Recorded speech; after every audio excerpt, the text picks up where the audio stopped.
जगामध्ये सगळं काही मिळू शकते महाराज. एकदा जर आई संपली तर जगामध्ये पुन्हा आई पाहण्यासाठी मिळत नाही.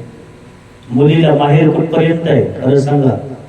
मुलीला माहेर जोपर्यंत आई आणि वडील आहे तोपर्यंत खरं मुलीचं माहेर आहे. लक्षात घ्या.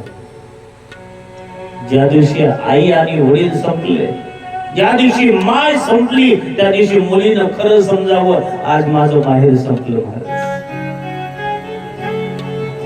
आई म्हणजे असं विशाल अंतःकरण आहे, निस्वार्थ स्वरूपाचं आहे की कसल्याही प्रकारचा स्वार्थ नाही. ते अंतःकरण म्हणजे फक्त आईचंच अंतःकरण असू शकते महाराज. आज ती जन्म देणारी आई सोडून गेली. नारदजींच्या डोळ्याला अश्रूच्या धार लागल्या. का? अरे ज्या संस्कारानं ज्या आईनं मला इथपर्यंत पोहोचवलं, आज ती माझी जन्म देणारी आई मला सोडून गेली याचं दुःख झालं महाराज. परंतु आनंद एका बाजूने याच्यासाठी झाला की आता तर मला भजन करण्यासाठी कोणी थांबवणार नाही ना.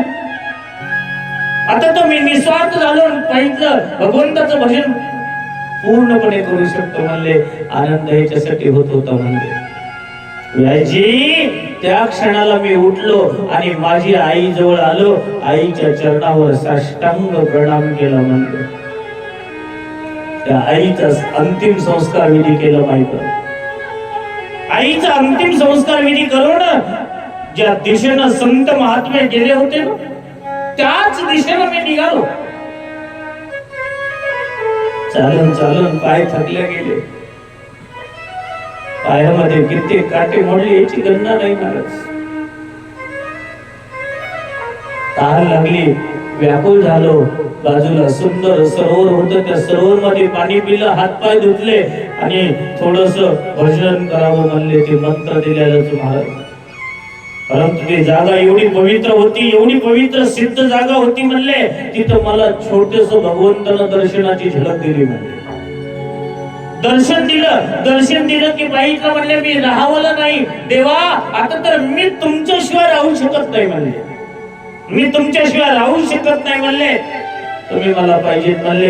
म्हणले बेटा असंच भजन कर म्हणले. ज्या दिवशी तुझं भजन चांगलं स्वरूपानं पूर्णपणे पार पडेल त्या दिवशी मी येऊन स्वयं स्वतः तुला दर्शन देऊन जाईल म्हणले. त्या शब्दावर वचनावर विश्वास ठेवून मी रात्रंदिवस भजन केलं म्हणले. माझे भगवंत प्रगट झाले. भगवंतानं प्रगट होऊन माझ्या गळ्यातली, भगवंतानं विना काढली गळ्यातली आणि माझ्या गळ्यामध्ये टाकली म्हणले. आज जिथं जाऊ तिथं माझा जे जे कार्य म्हणले आहे की नाही. आज नारदजी कुठं जरी गेले तरी नारदजींचा जे जे कार्य. दानव लोकांमध्ये गेले तरी जय गुरुदेव आहे की नाही. जिथं जाईल तिथं म्हणले आज जे जे कार्य आहे हे माझा जे जे कार्य नाही म्हणले व्यासजी, हे माझ्या भगवंताच्या नावाचं जे जे कार्य.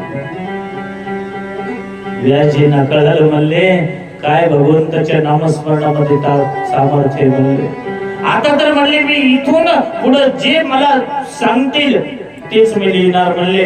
महाराज सरस्वती नदीमध्ये व्यासजींनी स्नान केलं आणि स्नान करून व्यास गुफेमध्ये बसले महाराज 18वं पुराण लिहिण्यासाठी. लक्ष द्या, 18वं पुराण जे लिहिण्यासाठी स्वयं स्वतः गणपती बाप्पा आले महाराज. गणपती बाप्पा म्हणले व्यासजी माझी लेखणी जर सुरू झाली तर पुन्हा माझी लेखणी